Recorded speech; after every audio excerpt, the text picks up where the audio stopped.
شریعت کہتی ہے اگر روحانی، جسمانی، نفسیاتی، وہمی اس طرح کی بیماریوں سے بچنا ہے تو 5 قسم کی پاکیزگیاں اور طہارتیں آپ اختیار کریں۔ سب سے پہلی پاکیزگی اور طہارت تمہیں کیا حاصل کرنی چاہیے؟ وہم آتے ہیں دل میں، حسد اور بغض اور شیطانی وساوس جو ہے وہ ڈیرے جماتے ہیں دل میں۔ اپنے دل کو پاک رکھا کرو، کس سے؟ حسد اور بغض سے۔ اللہ اور اس کے پیغمبر، اس کے صحابہ، اس کے قرآن پہ شک نہ کرو، تشکیک نکالو دل سے۔ جب صحابہ کرام نے پوچھا کہ سب سے افضل کون ہے، آپ نے فرمایا هو التقی النقی الذی لا اسم فی ولا بغی ولا غل ولا حسد۔ کائنات میں سب سے افضل مومن وہ ہے جو زبان کا سچا ہے، جس کے دل میں گناہ کے جذبات جگہ نہیں بناتے، جس کے دل میں کسی مسلمان کے بارے میں حسد نہیں ہے، جس کے دل میں مسلمانوں کے خلاف بغاوت نہیں ہے، وہ متقی پرہیزگار ہے۔ اس کے ہاتھ اٹھتے ہیں تو اپنے رب کے سامنے اٹھتے۔ یہ پاکیزگی آ جائے، وہم کیسے آئے؟ دل کی طہارت اور پاکیزگی۔ اور آپ صلی اللہ علیہ وسلم نے فرمایا طہروا افواہکم فانہا طرق القرآن، اپنے منہ کو پاک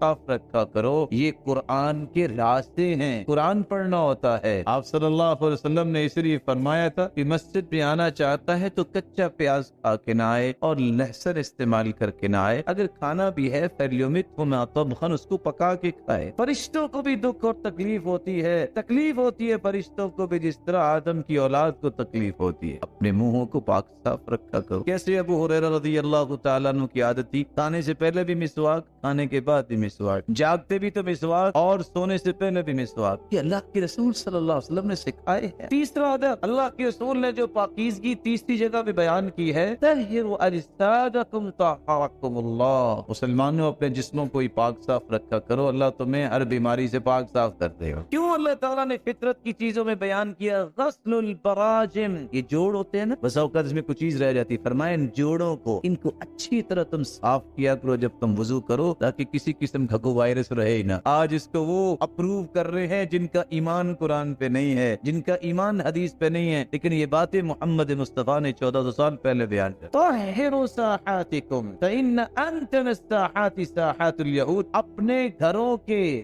صحنوں کو صاف ستھرا رکھا کرو، کیونکہ سب سے سمیلی اور بدبودار جو گھر ہوتے ہیں وہ یہودیوں کے ہوتے ہیں۔ یہ اس وقت کی بات اللہ کے رسول فرما رہے۔ اب ذرا غور کیجئے، اس حدیث کی روشنی میں سمجھے آج صفائی کا اہتمام کون کرتا ہے؟ یہ مسلمانوں کا شعار ہے۔ طہروا اپنیتکم، اپنے ماحول کو صاف ستھرا رکھو۔